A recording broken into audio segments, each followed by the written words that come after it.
because I can't imagine I'm going to be able to be. I'm going to be long this time. I already put in too much time, but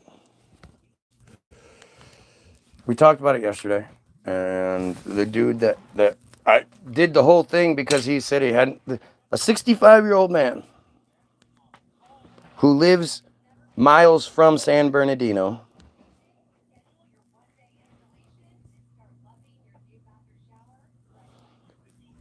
doesn't remember the San Bernardino shooting from 2015. And I think most of you don't.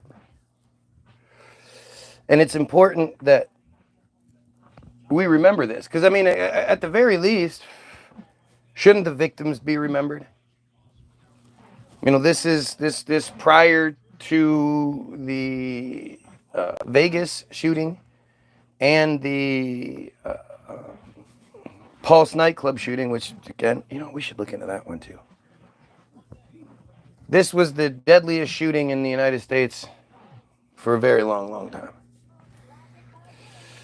And it's about as manufactured as I've ever seen. And I you know, I mean, again, I'm just gonna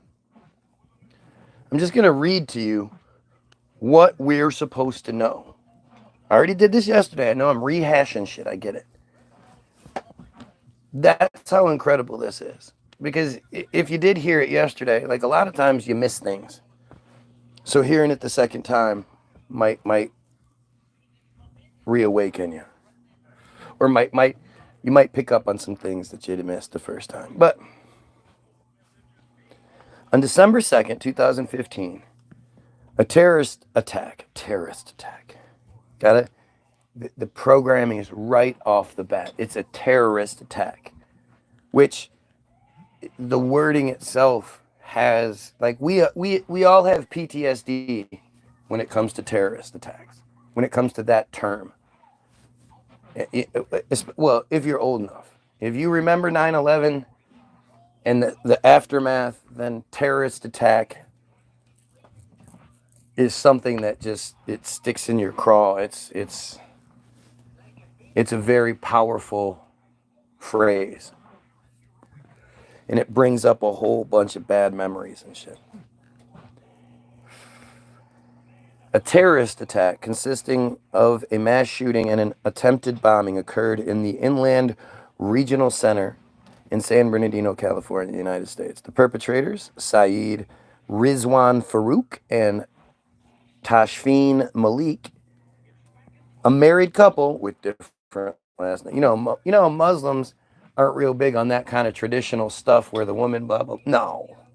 Why would she, his wife, mother of his child, have his last name? If you can hear this narrative and you don't think these two sound like completely innocent patsies, I mean, I don't even know how much of these narratives I even believe anymore. When it comes to Waco, when it comes to San Bernardino, when it comes to Pulse nightclub, when it comes to TWA Flight 800, you know, when it comes to the Vegas shooting, when it comes to fucking any of it. How do we even know how much of it is real? I think it's shocking that there isn't a huge group out there founded by relative investigation, and I mean, I'm sure there might be a group out there, but I've never come across it, never heard anybody talking about it. You never hear anybody talk about it. You know, how do we know it? Waco, Oklahoma City, you know, these things, I mean, I know I saw shit on TV, but what do I know about TV? You know, what do you know? You know that everything that you see on TV could be manipulated and fake, right? You understand that at this point, don't you? You understand that even stuff that you, like there are plenty of movies and shit that will show you a fake news broadcast.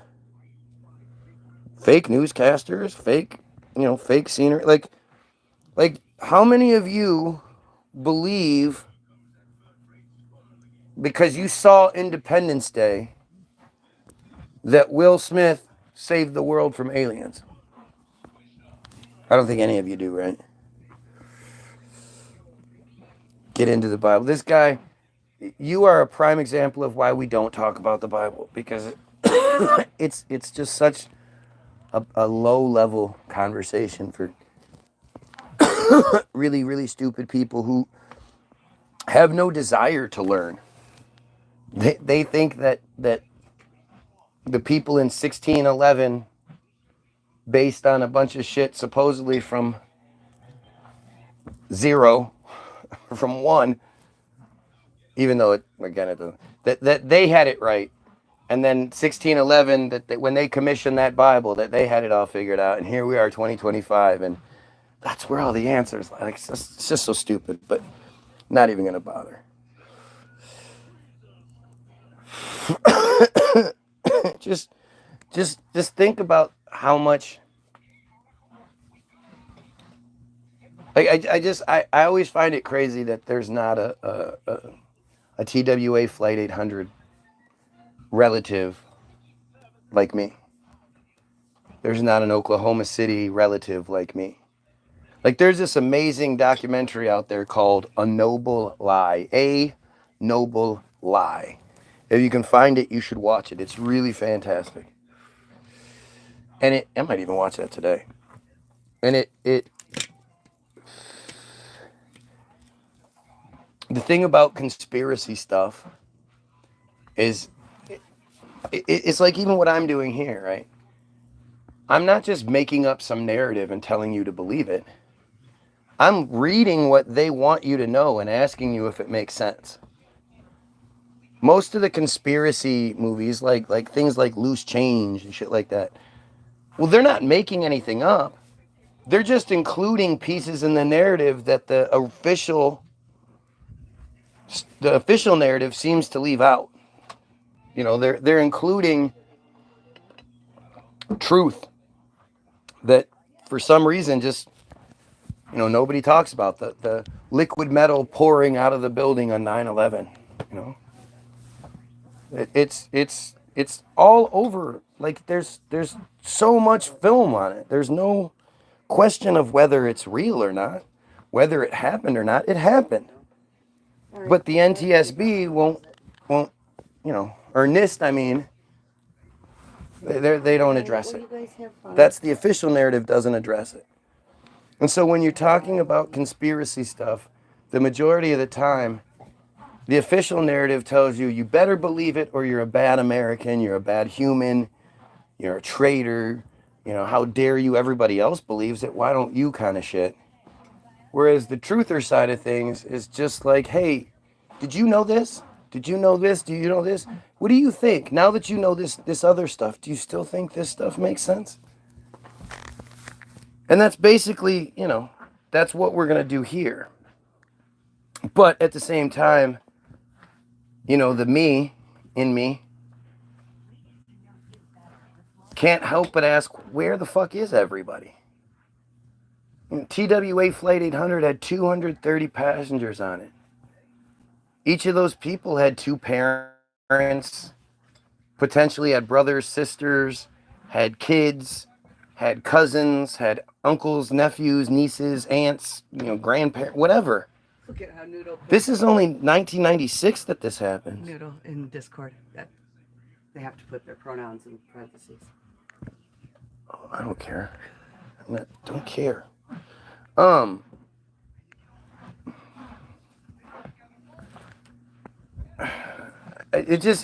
You have to understand that there's again 230 of those people and all those relatives and shit. It just seems like there should be more me's than there are, and more me's with like if if that was my narrative, my cousin, my father, my, you know,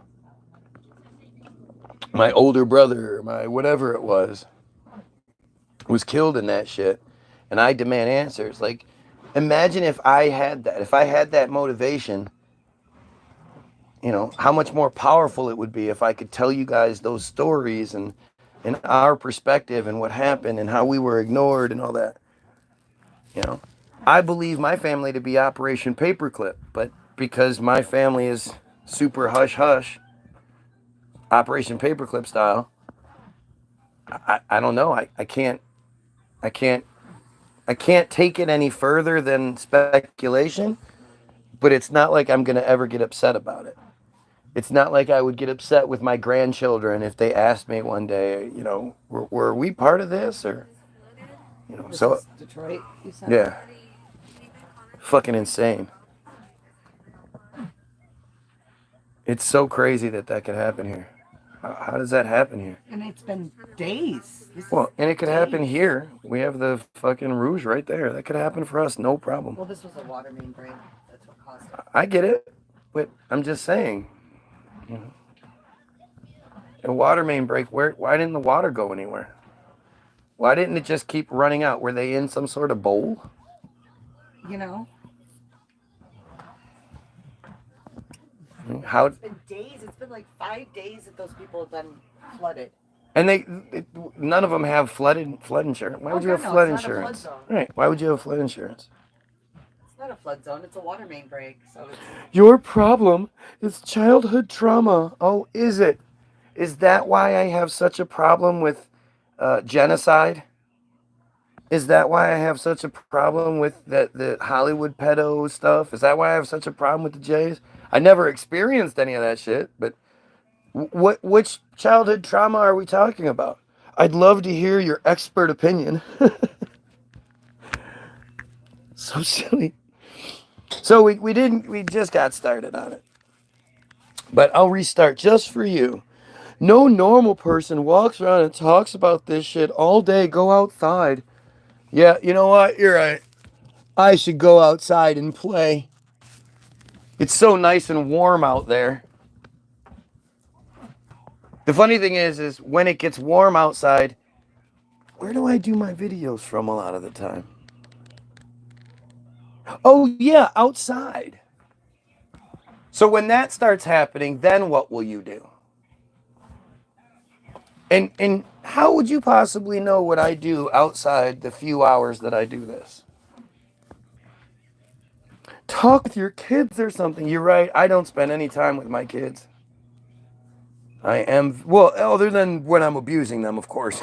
You know, you can't abuse them and not be there at the same time. You know what I'm saying? Can you imagine somebody, like, think about this. This is what's happening right now. We're supposed to believe that some random person out there stumbles across my feed, hears what I'm talking about, and goes, oh, I'm so concerned about you. You should go outside. Stop talking about these things. Like, are you serious? Do you know how stupid you sound? It is unbelievably stupid to think that I should just... Why?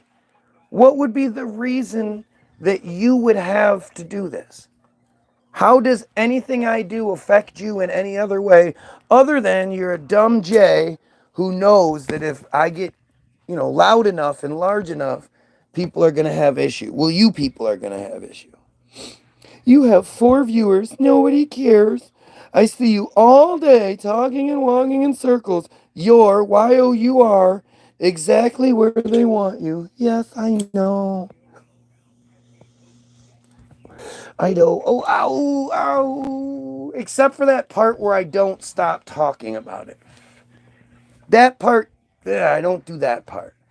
They can censor the feed and knock the numbers down and do all the things they want to do, but still talk about it. And I love when people that are actually here tell me that nobody cares. Well, you're here. You're watching. You apparently watch me, see me all day, every day. So you're apparently watching all day, every day. I must matter a lot to you. And as long as I matter a lot to you, I guess that's all that matters. If you open the books on Israel, you demonize Israel. Over and over again, they just keep saying the same stupid things. They think that this works. And to me, I just think, look at it. Thank you. Thank you for continuing to prove the point. Anyway, December 2nd, 2015, a terrorist attack consisting of a mass shooting and an attempted bombing occurred in Inland Regional Center in San Bernardino, California. The perpetrators, Saeed Rizwan Farouk and Tashfeen Malik, a married couple with a different last name, living in the city of Redlands, targeted a San Bernardino County Department of Public Health training event and Christmas party. It was a training event and a Christmas party. That's what you do, right? Yeah. Whenever you had Christmas parties, didn't you, wasn't it like half training event, then half Christmas party? Oh, yeah, sure. Yeah. No. Yeah, you were like, hey, especially your Christmas party is at 8 a.m. Come to the 8 a.m. Christmas party. No. / training event. Nope. See, the thing is, my wife has the experience not only in the business world, but being a big wig in that business world, managing and coordinating these type of events. And so you're saying, seriously, every single time that you planned and all that a Christmas party, big company Christmas party, you didn't set aside a bunch of time for some training too? No, I set aside a separate list for all the alcohol that needed to be there. But not no training. No training. God, anyway, that's what a public health training event and a Christmas party of about 80 employees in a rented banquet room. Good thing they expressed that it was rented. 14 people were killed and 22 others were seriously injured.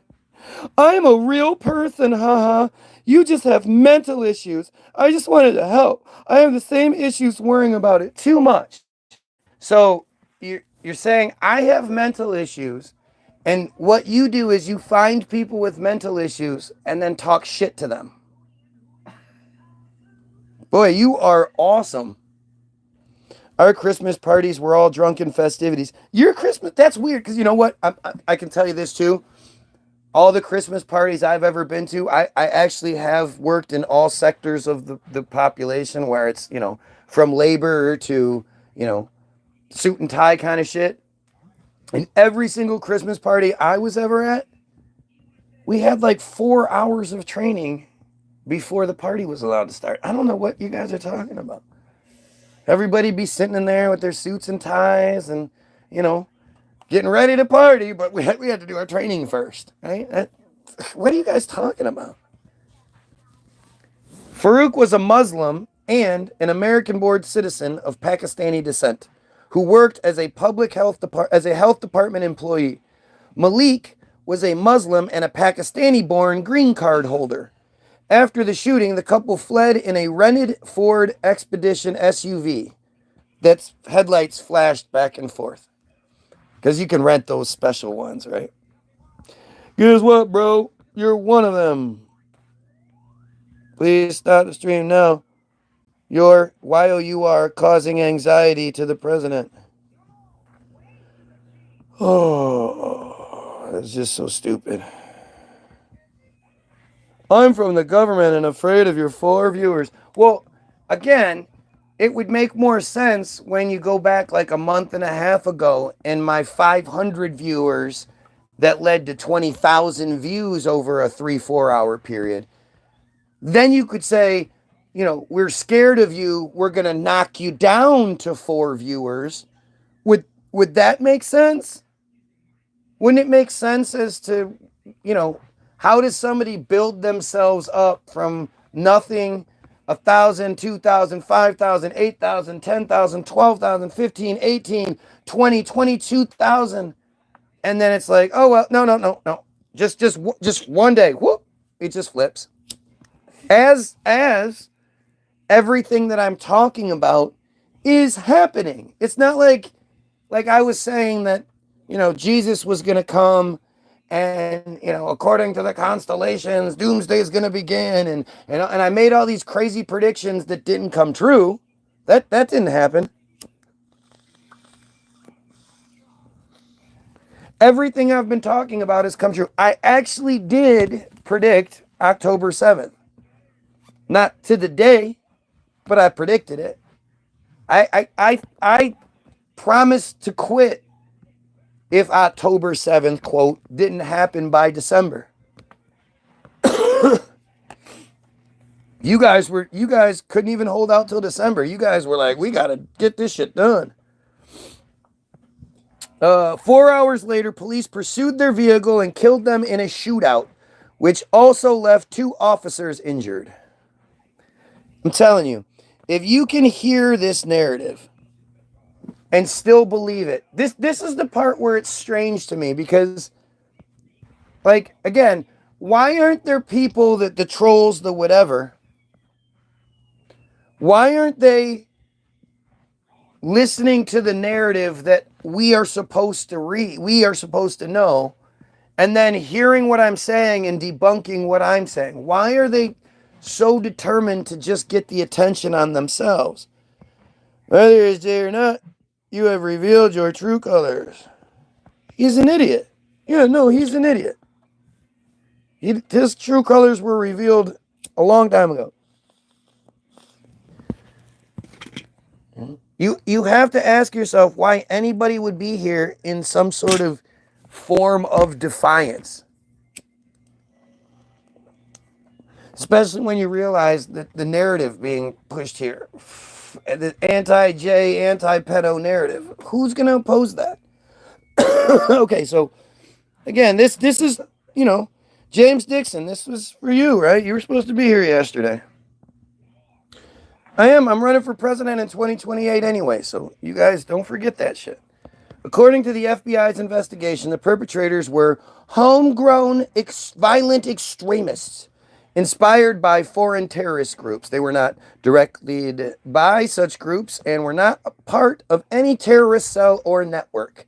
FBI investigators have said that Farouk and Malik had become radicalized over several years prior to the attack, consuming, quote, poison on the internet and expressing a commitment to jihadism and martyrdom in private messages to each other. So, literally, it's all the FBI's narrative.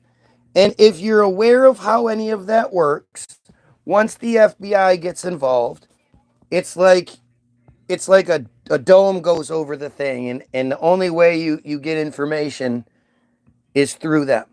There is no other part of this. They have no accountability whatsoever. They can literally tell you anything they want to or don't want, whatever, and there's no accountability. So when the narrative is, oh, they were a terrorist group, this terrorist group, this husband and wife terrorist group, who were inspired by, overseas groups, but not affiliated. And they became radicalized, and they were consuming poison on the internet and expressing a commitment to jihadism and martyrdom to private messages to each other. Not on any Facebook pages or anything you could see. No. Funny thing is, they didn't even have any. No, they did actually. We'll find out they did. But one of them did. Or they had multiple pages, actually, for some strange reason. Right. I forgot that the female had multiple pages, none of which expressed any sort of jihadism or anything, but in private messages, you better believe the FBI says so. Mossad is really pleased that you're smoking weed. Okay. Oh, wait. Then I should stop because I don't want to make Mossad happy. Blah, blah, blah, blah, blah, blah. Stupid. Just so fucking stupid. Can you imagine being that desperate? You're that desperate to come up with anything that you're just saying stupid shit. Farouk and Malik had traveled to Saudi Arabia in the years before the attack. We don't want to talk about any sort of connections to that, though, right? The Wahhabi, the Saudi Arabians being the worst, and the the normalization treaties and the Abraham Accords. We don't want to talk about all that.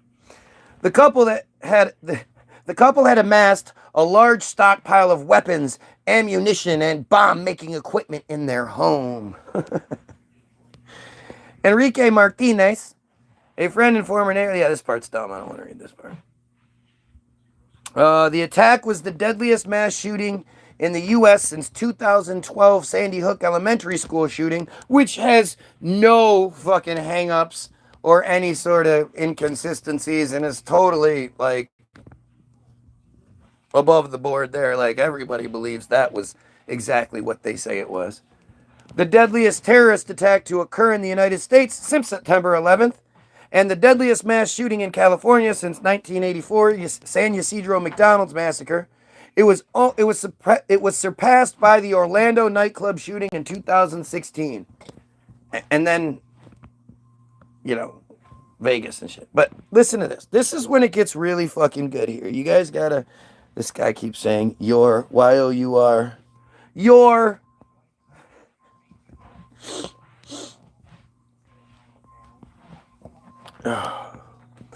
Farouk and Malik. Okay, so listen to this. This is so important. And remember, this is 100% the FBI's narrative. No one else, the FBI.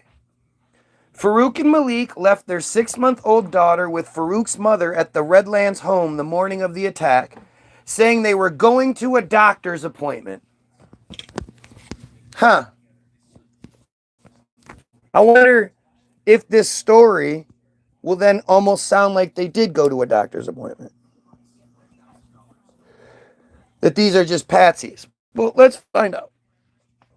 Farouk, a health inspector for the San Bernardino County Department of Public Health, attended a departmental event at a banquet room of the Inland Regional Center.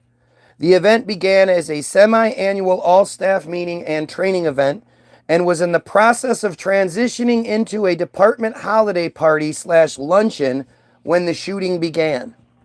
There were a total of 91 invited guests, with 75 to 80 people stated to have been in attendance. Let me just stop right there. How do we not know the exact number of people that were at at the event? Are we serious? I mean, the people that were there that were shot because they're dead. The people that were there that were wounded because, well, they're wounded. But are we saying that there are people who might have been at the event that weren't interviewed, so we don't know for sure exactly how many people were there? You're telling me that people were there and didn't come forward? What sense does that make? Anyway, it's between 75 and 80 people. Farouk arrived at the department event at about 8:30 a.m. and left midway through at around 10:30 a.m., leaving a backpack atop a table, of which everybody just assumed he was going to be back. So nobody messed with it, I guess. Nobody even was like, oh shit, I don't want somebody to accidentally take this. I'm going to take this over to the front desk just so they have it kind of safe, so when Farouk gets back, he can get his bag. Because, of course, every one of the 75 to 80 people knew that it was Farouk's bag. Right? Hey, that's Farouk's bag. Just leave it in the middle of the table there. It's fine. That's Farouk's bag. Just leave it there. Co-workers reported that Farouk had been quiet for the duration of the event and that he had been looking at his phone before his departure. He posed for photos with other co-workers. Totally makes sense. You know when that person's super quiet and not making anything of, not making themselves known, you always recognize that person that's blending into the background, right? Shortly before 11 a.m., the event went on an unscheduled break due to a technical problem. Like, this sounds like a TV show. We are having technical difficulties. We're going to take a break here. Our Christmas party training meeting is going to take a break due to technical problems.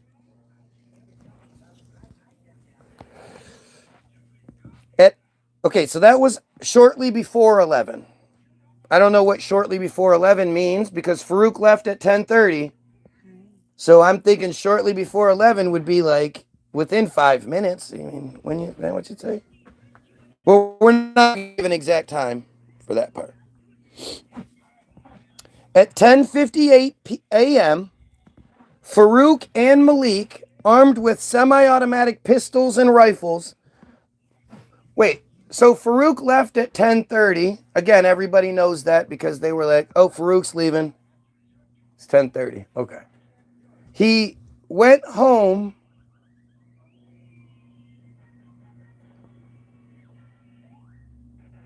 Did he go pick up his wife and daughter and then take the daughter to the mother-in-law's or was the daughter taken to the mother-in-law's earlier in the day for some reason?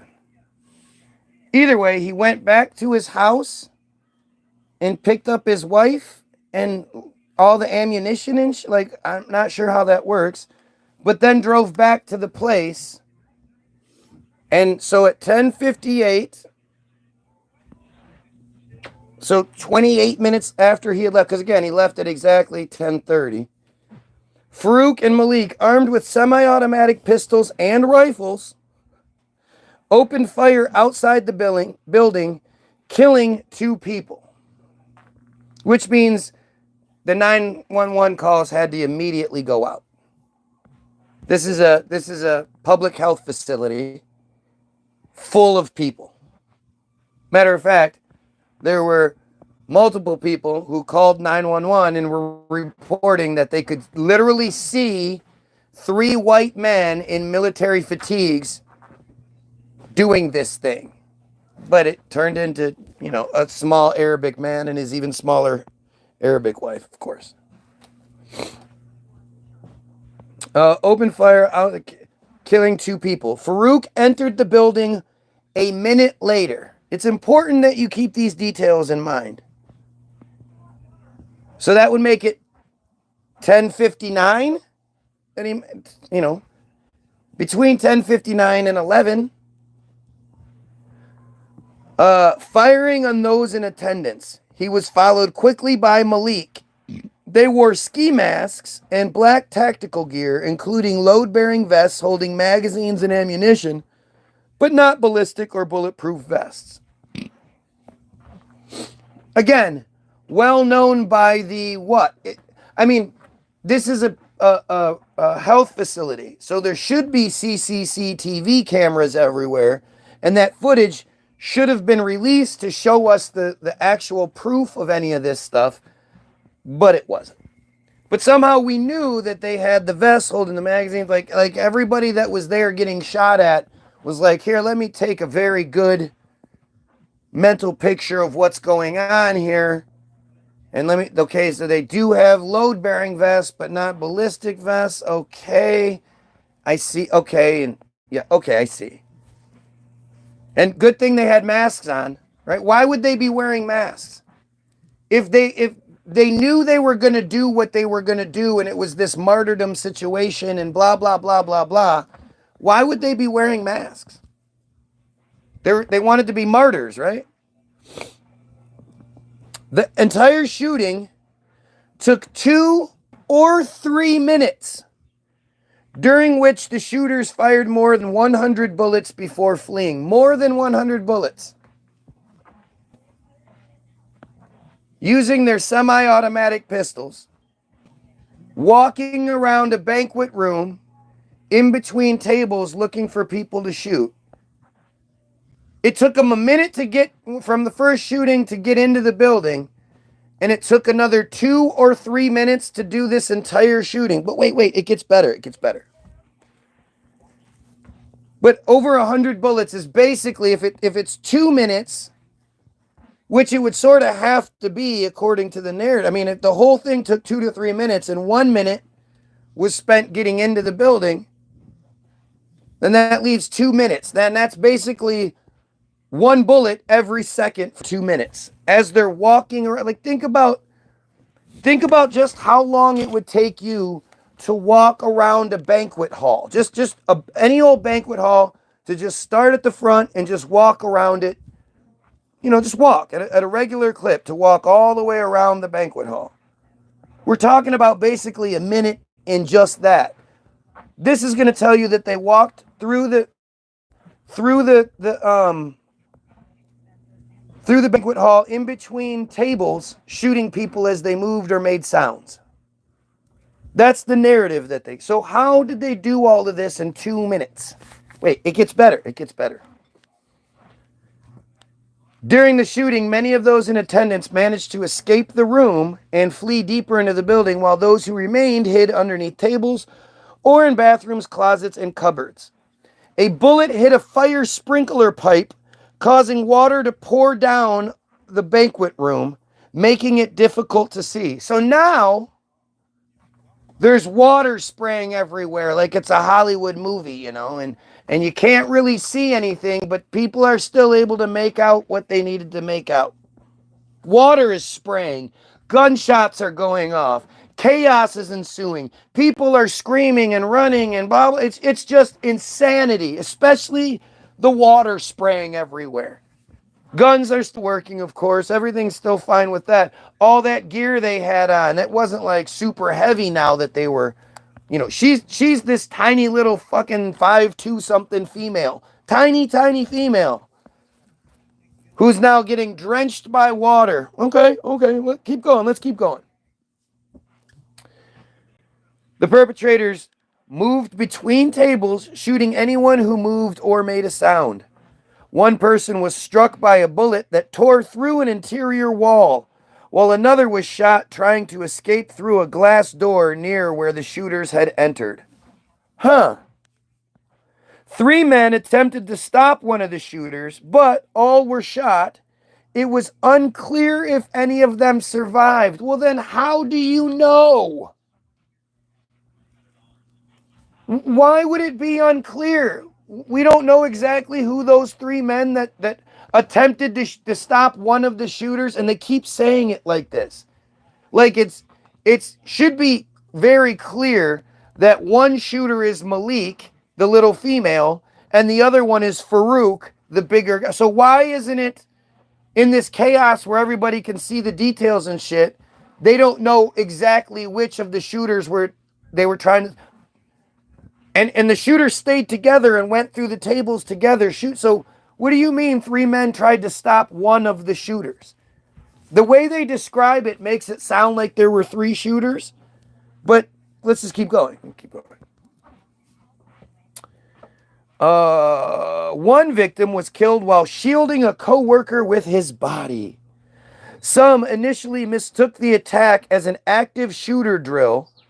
Some previous such drills had taken place in the same banquet room. And there are 1, 2, 3, 4, 5 citations for that. 5 different drills, I guess. Where apparently, like, I've never experienced this at the workplace where we did an active shooter drill. But do they hire actual actors to come in with blanks and fake explosives, and there's actual bullet noises, and is that what active shooter drills do? Or is it more they just sort of, okay, there's an active shooter, this is what we're gonna do? Like, imagine the liability there would be if they did that. How many people might be carrying a gun and pull it out in accident, shoot one of the actors? It's a drill, so they didn't know any better. But we're supposed to believe that in a situation where over 100 bullets are being fired in a 2-minute fucking time frame, that people weren't sure whether that was real or just another one of the active shooter drills. How incredible are the drills that this company does that people could have been confused by this? I mean, it's such... You know what? Let's just keep going. An unidentified source, always, Farouk, by his voice and build. Of course. So again, so good thing he had on a mask, right? They recognized him by his voice and build. In the 2 minutes, while there were it had to be just there had to be guns, and yet people were like, hey, that's Farouk. I recognize his build with all the water and shit going everywhere and the chaos and the screaming and the blood and the dying, and they recognized it was Farouk by his build and his voice. Other witnesses easily identified one of the shooters as a female because of her slight build and tight-fitting clothes. You know how Muslim women love those tight-fitting clothing, those Muslim, those extremist Muslim women always rocking tight-fitting clothing. Sources reported that Malik, and this is the best part. This is literally the best part. Sources reported that Malik, the female, pledged bay'ah allegiance to Abu Bakr al-Baghdadi, the leader of the Islamic State of Iraq and the Levant, or ISIL, on a Facebook account associated with her as the attack was underway. Later reports described the posting as being made on behalf of both shooters. So, again, it's all within 2 to 3 minutes from the start of the shooting, which is they killed the guy outside at 10:58, killed 2 people outside. It took a minute for them to make it into the building. They went through the entire banquet hall, in between all the tables, shooting as many as killing 14 people and wounding 22 others. Firing off basically a bullet every second, over 100 bullets, one of which hitting a sprinkler system that was dousing the whole scene in water, making it hard to see. And these guys with their waterproof guns and ammunition and phones and gear and all that are also able to post on Facebook in the middle of all this chaos, and all within 2 minutes. Are you serious right now? Are you fucking serious?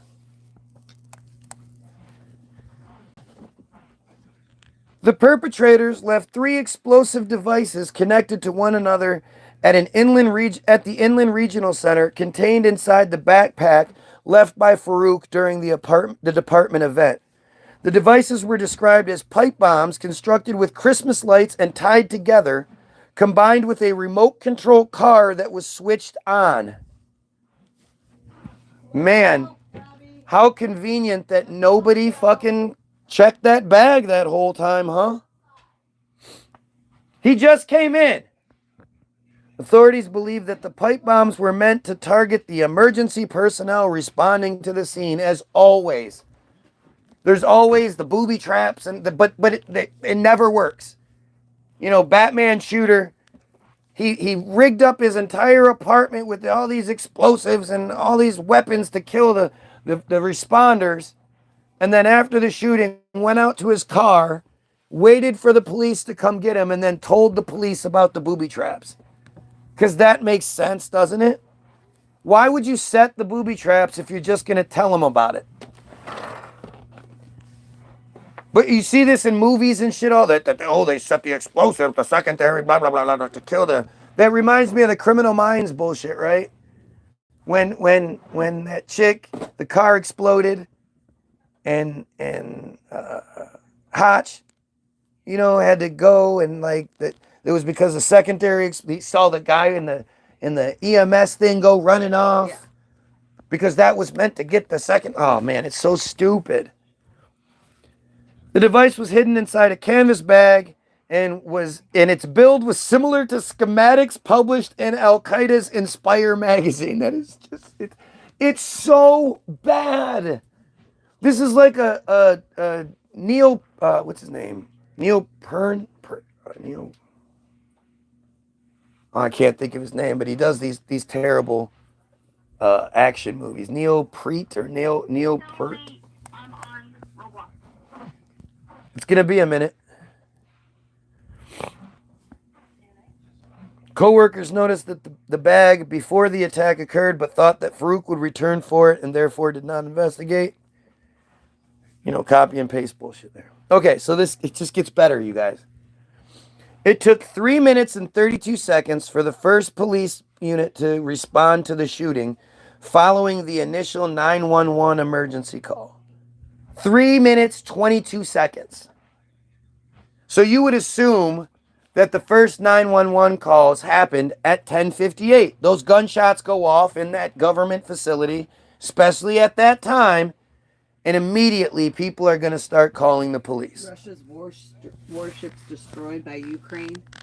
Yeah, isn't it amazing how Ukraine just keeps somehow, like, we're supposed to be terrified of Russia, the big bad superpower, and am I supposed to be scared of Russia, or is Ukraine this badass? Like, how is it that big bad Russia can't take out Ukraine? Anyway, 2 police officers with the San Bernardino Police Department, SBPD, arrived almost simultaneously at 11:04 a.m. So that's 6 minutes after the first shots were fired. When 2 other SBPD officers arrived 2 minutes later, the 4 officers entered the building through the southeast side and began to search for shooters.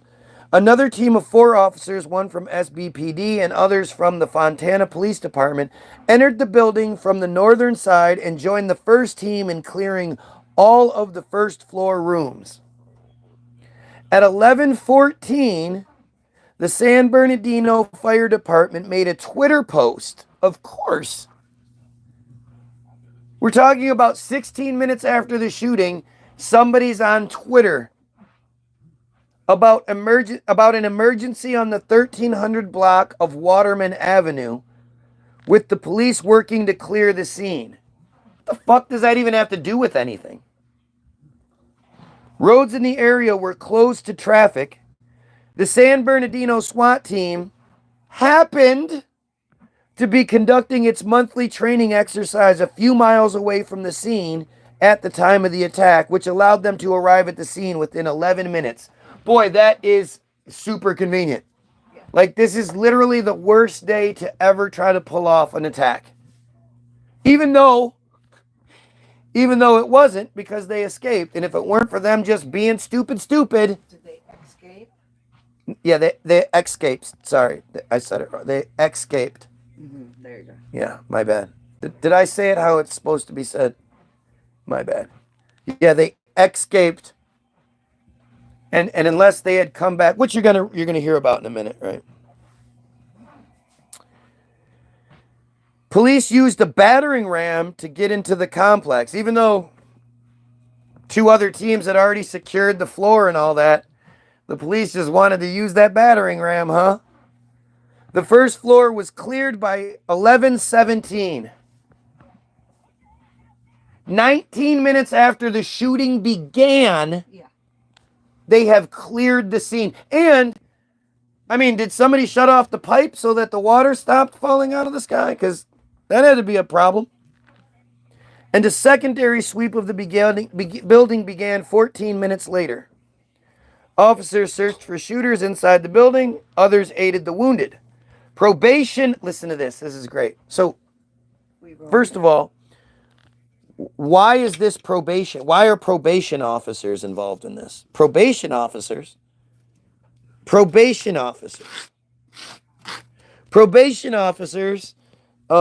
on. Where is it?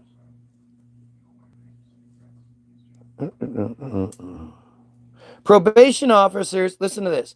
Probation officers initially set up a makeshift triage center near the entrance of the building, but deemed it too close and relocated it across the street by 11:15 a.m. 17 minutes after the shooting began, they had already set up a triage center taken it down, and set it up again across the street. Okay. 17 minutes after the shooting began. That is not possible. I mean, just the carrying of all the equipment from one side of the street to the other. When did they get there? We don't know when they first got there. I mean, they had to get there. So you would think it would take, I don't know, it doesn't say when the probation officers showed up on scene. I know the first cops were on scene within, what did it say? 3 minutes and 32 seconds. By 11:04, the first cops were on scene, right? So the probation officers aren't even there yet, setting up the first scene. So somehow between 11:04 and so 13 minutes, within 13 minutes, they have arrived, set up the first triage center, was like, you know what? What do you think? Do you think this might be a little too close? I don't know. Let's ask Bill. Hey, Bill, what do you think? Do you think this might be too close? Yeah, you know what? This might be a little too close. Break everything down and then set it up, carry it all across the street, and then set it all back up. All within about 13 minutes. And it's actually much less than 13 minutes because, again, 13 minutes would be from the time the first police officers arrived on scene. These are the probation officers that are supposedly there to set up triage units. It don't make no sense. Like, this is where I really, like, where are all the smart asses? Where are all the people with something to say all the time? And why aren't they saying something about this? Tell me how this makes sense. You tell me how the narrative that we're supposed to read makes fucking sense.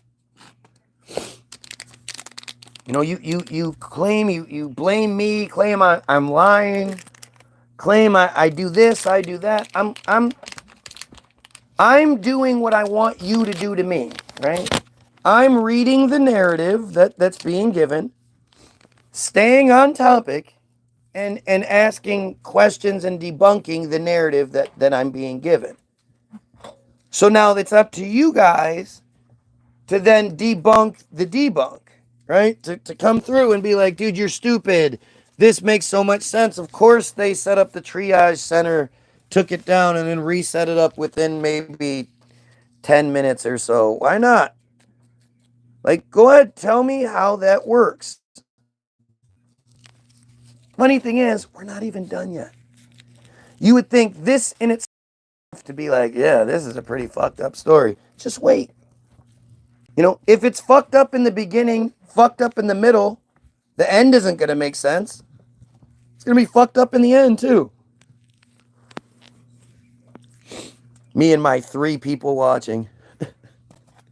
The title of this is San Bernardino shooting, which is something that literally, actually, there was just another San Bernardino shooting that happened. So that's in the news right now. And nobody's here. Nobody's like, oh, that guy that talks about things. Listen to this reaction.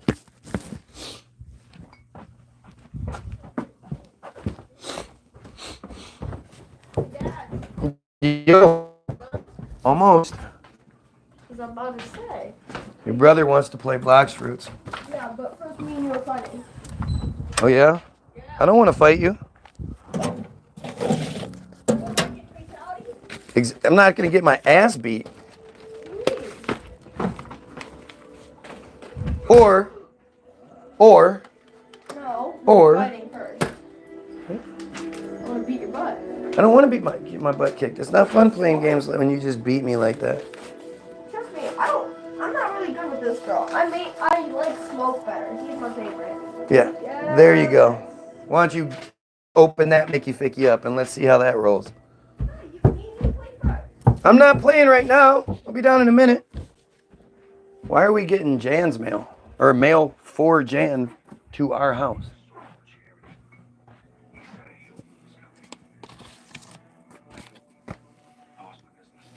That's weird. Open it up then. Make sure. That's mine. That's mine. Don't touch. That's mine.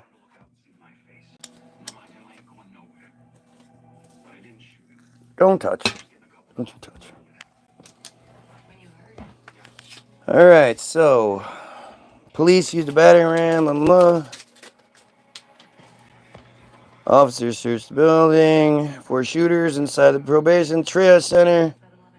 Because survivors were soaked from water pouring from the fire sprinkler pipe, they became slippery for officers to hold. Injured victims were carried out on blankets and chairs as litters and tactical stretchers were unavailable at the time. So, in this scene where every fucking cop from every division, every department for gazillions of miles around is at this thing, but there's no stretchers available. SPD tactical, medical supervised extraction operation. It took 57. If you wait 5 minutes, I'll be down to see it with you. 57 minutes to get the last of the injured to the hospital. Ultimately, about 300 officers and agents from the city, county, and state and federal agencies responded to the active shooter event, converging on the scene as people were being evacuated. 300 agents and their vehicles. 300 of the best, and somehow these guys slipped through?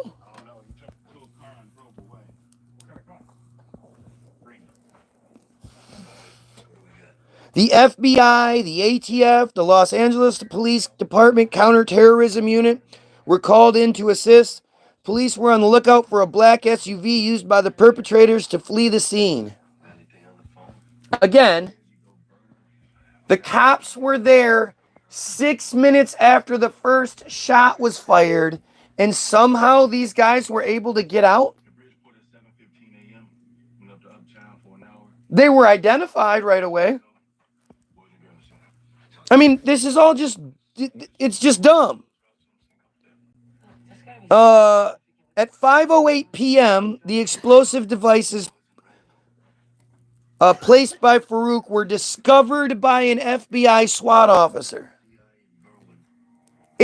The shooting and everything took place at 10:58 to 11:01. The cops were there by 11:04. They cleared the scene 14 minutes later. Everything was, they had all this for basically 6 hours, 6 hours. 6 hours, a bag of explosives that everyone knew belonged to Farouk was just allowed to sit on a table before it was discovered by an FBI agent. Do you understand how bullshit that is? Nobody thought to check the bag Farouk left there. So the whole time, that whole 6 hours, if only it would have worked out, they would have been able to explode it and killed all those people in there. 6 hours later, they finally discover the bag of explosives. Still sitting on the table. Nobody was like, I saw Farouk on his phone looking all sullen before he left, and he left that bag on the counter there. Nobody said that. Not a single person. Not a single FBI agent, anything, was just going through the scene, looking in the bags left on the tables. Nope. The U.S. Department of Homeland Security sent a Pilatus PC-12 surveillance aircraft to the area, which circled the skies above San Bernardino for hours, mainly in the area where the shooting took place and the areas under investigation by police, and departed after the shootout between the perpetrators and the police. So then everything should be on film.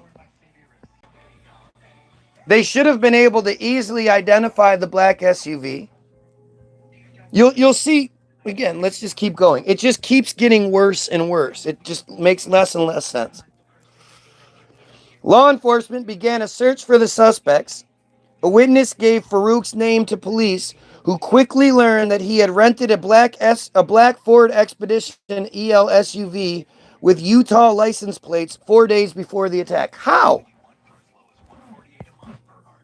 How would they have... What? It's amazing how quickly the information works in this narrative. You know, they were masked up, but everybody still knew who the fuck they were. Based on information provided by one of Farouk's neighbors, 2 plainclothes investigators went to the perpetrator's Redlands home on North Center Street for surveillance shortly before 3 p.m. They didn't go rushing and go kick in the door and, hey, what the fuck, you're wanted for this, blah, blah. They went and just surveilled the home for a little while, huh? Interviewed some of the neighbors and whatnot, but nobody thought, hey, let's go to their house. You know, the married couple with the different last name and the 6-month-old baby. About 4 hours after the initial attack at the regional center had begun, they finally got to the house of who they thought the perpetrators were 4 hours later.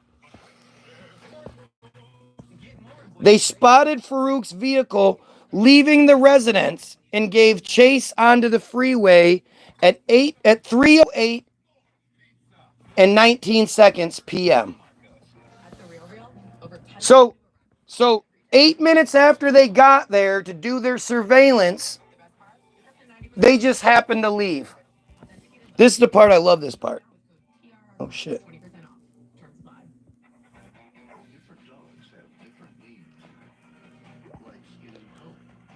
Listen to this. This is just you're a fucking idiot. If you believe this, you're a fucking idiot. Okay, so they witnessed them leaving the residence and gave chase onto the freeway at 3:08:19 p.m. Getting onto the freeway at 3:08 and 19 seconds p.m. Officers from other agencies joined the pursuit shortly after.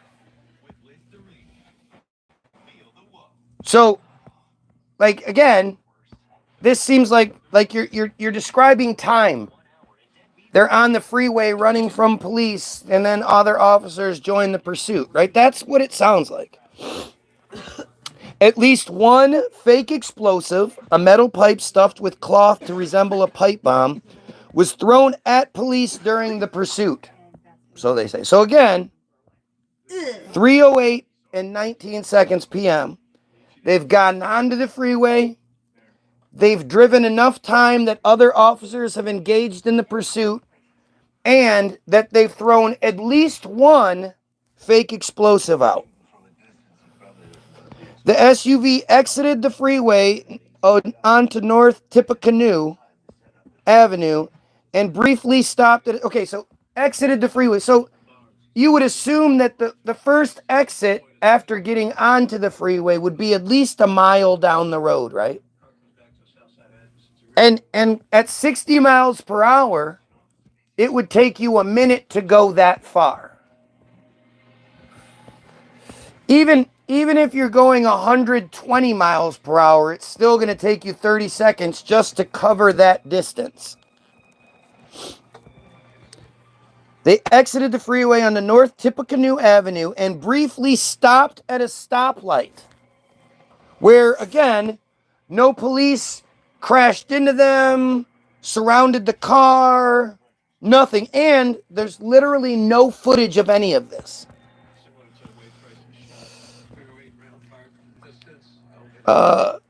They stopped at a stoplight where pursuing officers observed the perpetrators putting on tactical vests and equipping themselves with rifles.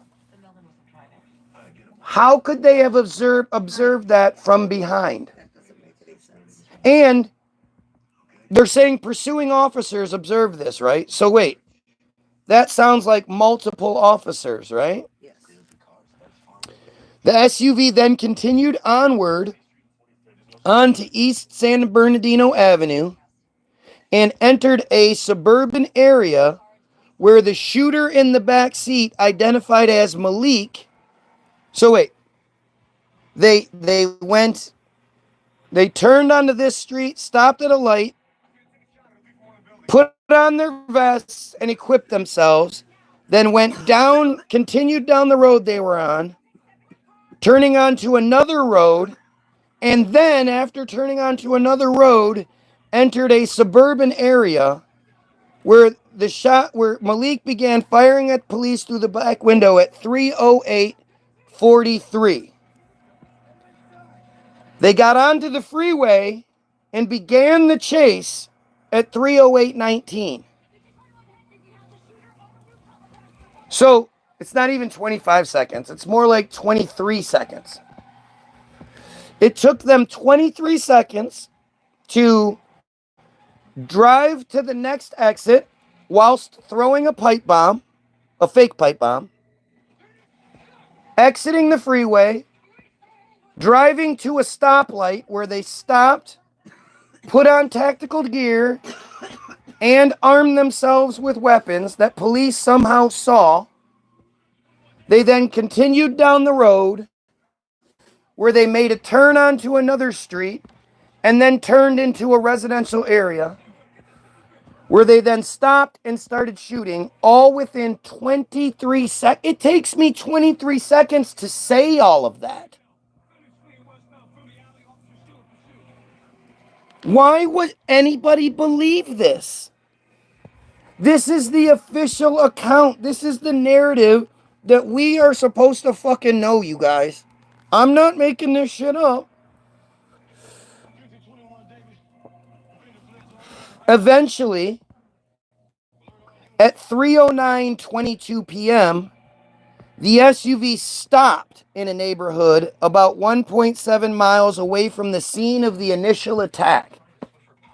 They escaped and went back.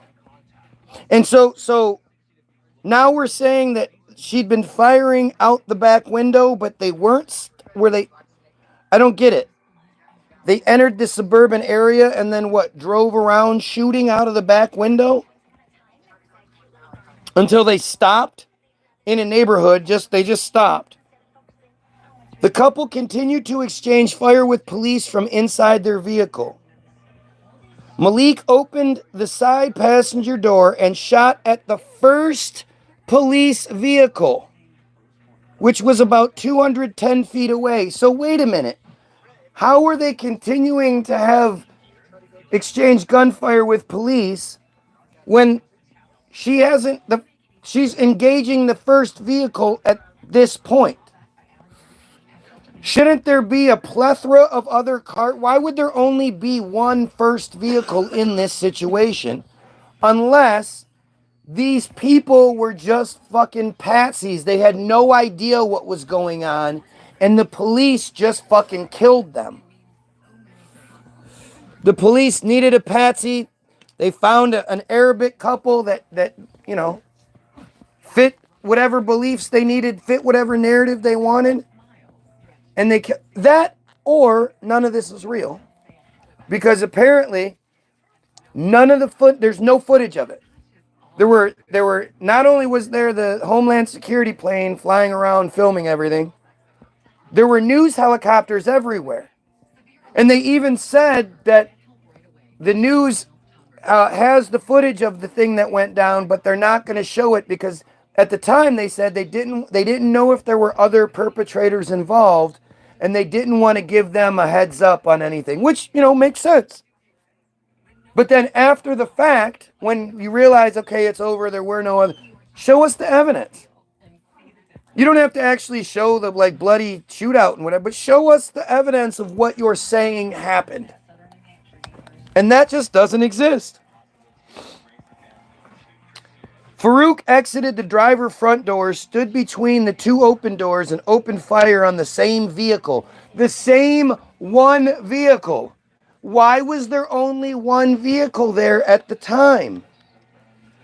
As more officers converged, now suddenly more officers are showing up. I thought it was a police chase where there were multiple officers already following them.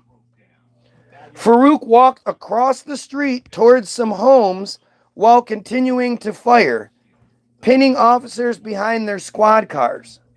Why would he do that? That makes no sense. He just decides to stop the vehicle. The thing that they're not going to drive off. They're not going to, he just stops and gets out and walks in a different, what?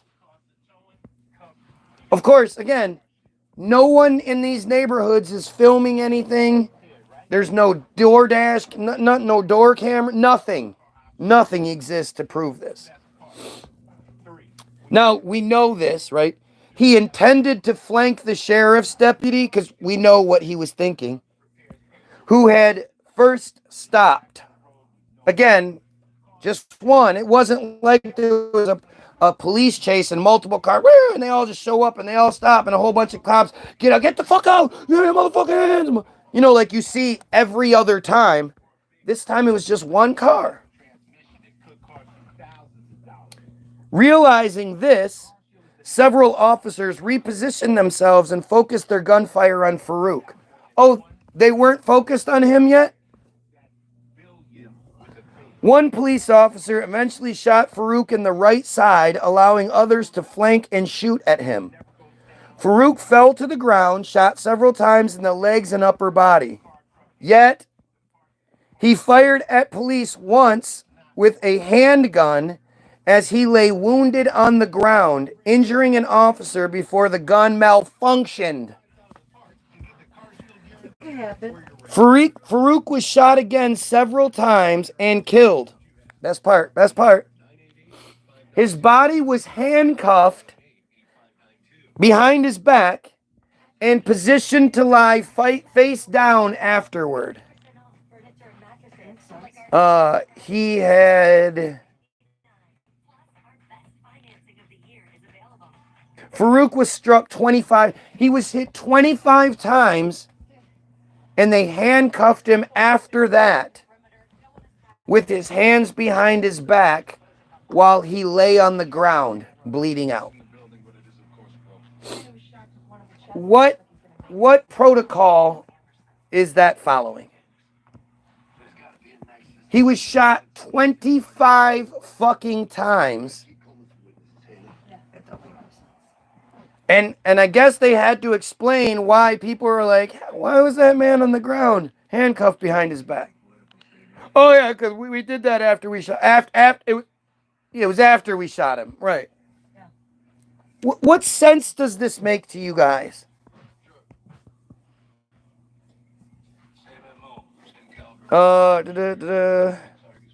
Officers then fired on the SUV as Malik continued to shoot at them. Wait. Officers then fired on the SUV as Malik continued to shoot at them. So they shot him and handcuffed him face down before they shot his partner? Wasn't she shooting at them or did she wait for them to do the handcuffing? And then okay. They're neglecting to mention that she was handcuffed in the back of she must have handcuffed herself in the back of the SUV before those final shots were made. Officers then fired on the SUV as Malik continued to shoot at them. I mean, it's just such a basic, they just don't care. They don't care how obviously stupid this story is. They know that, I'm the crazy guy for talking about it. During this exchange of gunfire, a second police officer was wounded. Using a police cruiser as cover, officers fired into the black SUV while rescuing the wounded officer and a second one. What? At 3:53 p.m., Malik was killed by several bullets that struck her in the body and head. Remember, this is 5 minutes later. Do the thing. The gunfire lasted around 5 minutes before both perpetrators were killed. Police used Bearcat armored personnel carriers in confronting the shooters because authorities feared that the vehicle could contain explosives. The Rock, a motorized battering ram with a protective shield, was used to investigate the SUV. The sheriff department confirmed that a man and a woman were killed. 7 police agencies were involved in the final shootout, with 23 officers firing a combined total of at least 440 rounds at this SUV. The perpetrators fired at least 81 rounds. At least 81. The police fired at least 440, and they fired at least 81. Do you not see this yet? During the shootout, police asked residents to stay indoors, so they all did. Nearly 2,500 rounds of .223 caliber and 9mm ammunition were recovered from the vehicle, along with medical supplies and a trigger apparatus believed to be for the explosives left behind at the Inland Regional Center, but I guess still not confirmed. Farouk was struck 25 times, Malik was struck 15 times. Does this make sense to you? Does this make all the sense in the world to you?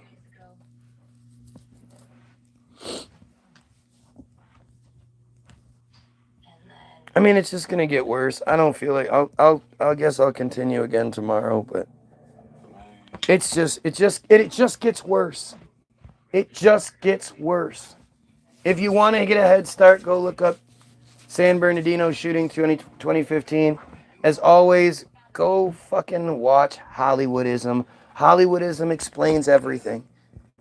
If you really want to know what's going on, go watch Hollywoodism. Other than that, have a great day. The link will be for Hollywoodism will be in the description, along with the link to the free download, the music, www.the-builderberg-group.com. Fucking best music you haven't heard yet. Go check it out. Go get it. Go share it. Also, the link to the Facebook page will be there, so go check that out. Have a great day. Pedophiles, fucking kill yourself.